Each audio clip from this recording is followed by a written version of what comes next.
preach.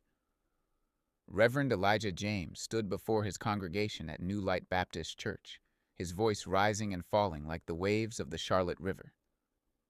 His sermons were legendary, filled with fire and conviction, urging his people to walk the path of righteousness.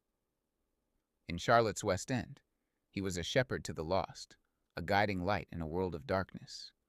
But when the final Amen echoed through the sanctuary and the doors of the church locked for the night, Reverend James became someone else completely. In the streets, they called him Deacon. He was the unseen hand that moved the drugs through the city, a kingpin whose reach stretched from the corners of Beatty's Ford Road to the high-rise condos in Uptown. His operation was smooth, ruthless, and disciplined, just like his sermons. Some of the same men who sat in his church on Sunday were the ones who moved product when church service let out. Elijah made himself believe he was different from the street-level dealers who sold poison to the community.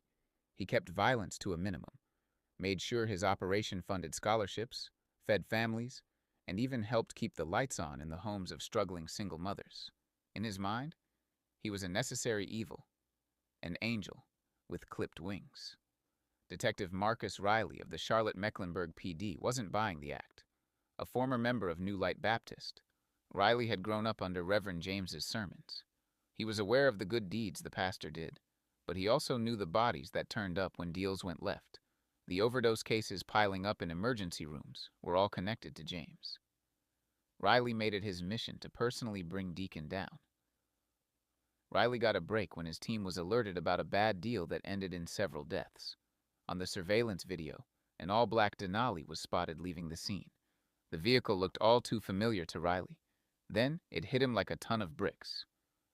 One Sunday, as Elijah shook hands with his congregation after service, he noticed Riley sitting in the back pew, arms crossed, their eyes locked. Reverend James smiled, but Riley didn't return the gesture. Instead, he fixed his lips and said, "Hi, Deacon." For the first time in a long time, Reverend James felt something foreign creep into his body. Fear. As the choir sang behind him, he knew his time was running out. The streets had given him power, but they always demanded a price. The only question left was whether he'd go down as a man of God or the devil himself.